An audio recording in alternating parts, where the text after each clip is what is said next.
আপনার কি মাঝে মধ্যেই বুক ধড়ফড় করে বা বুকে ব্যথা হয় বা মাথাটা খুব ঘোরে, আপনার খুব টেনশন হয়, কখনো কখনো মনে হয় যে আমার পেটটা গুড়গুড় করে উঠলো, এক্ষুনি আমাকে পটিতে যেতে হবে, এত আপনার অ্যাংজাইটি হচ্ছে, বা কখনো কখনো ইউরিনেট করতে হয়?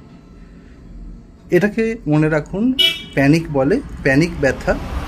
অর্থাৎ আপনি কোনো একটা কারণে ভয় পেয়ে গেছেন এবং এই প্যানিকের মূল কারণ হচ্ছে অ্যাংজাইটি।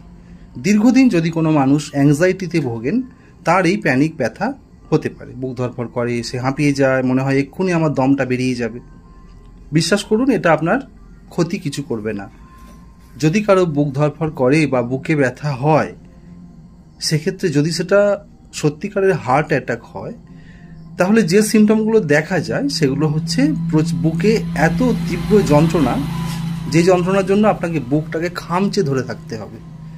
একেবারে যে স্টারনাম আছে, আমাদের বুকের মাঝের হাড়টা, যেখান থেকে এই রিবসগুলো আসছে, সেই হাড়ের পিছন দিকে ব্যথা হবে। এবং শুধু তাই না, এই ব্যথাটা আপনার চোয়াল, হয় বাম দিকের চোয়াল অথবা ডান দিকের চোয়াল, বাম দিকের হাত অথবা ডান দিকের হাত এবং পিঠের দিকে রেফার করবে, তবেই সেটা হার্ট অ্যাটাকের যন্ত্রণা বলে ধরা হয়। এবং অবশ্যই তার সাথে প্রচণ্ড ঘাম হবে, এতটা ঘাম হবে মনে হবে রুগী এইমাত্র স্নান করে উঠে এলো, তবে সেটা হার্ট অ্যাটাকের ব্যথা।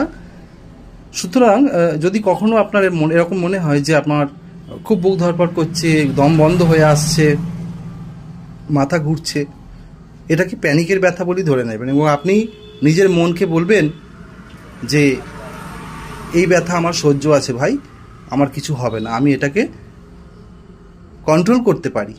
হ্যাঁ, আপনি এটা বলুন যখন এরকম হবে, আপনি নিজেকে স্ট্রং করুন, আপনি নিজেকে শক্তিশালী করার চেষ্টা করুন, তাহলে দেখবেন আপনার কিচ্ছু হবে না। এগুলো অ্যাকচুয়ালি অ্যাংজাইটির কারণে হয়।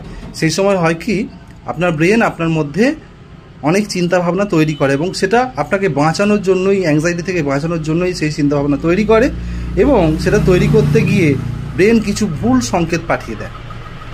হ্যাঁ, যার জন্য কিন্তু এই প্যানিক ব্যথাগুলো হয়, বা এটাকে প্যানিক অ্যাটাক ডাক্তারি ভাষায় বলা হয়। এক্ষেত্রে রেস্ট নিন, ভালো করে ঘুমানোর চেষ্টা করুন, ডাক্তারবাবুর পরামর্শে চলুন, দেখবেন আপনার এই প্যানিক অ্যাটাক আর হবে না। ভালো থাকবেন।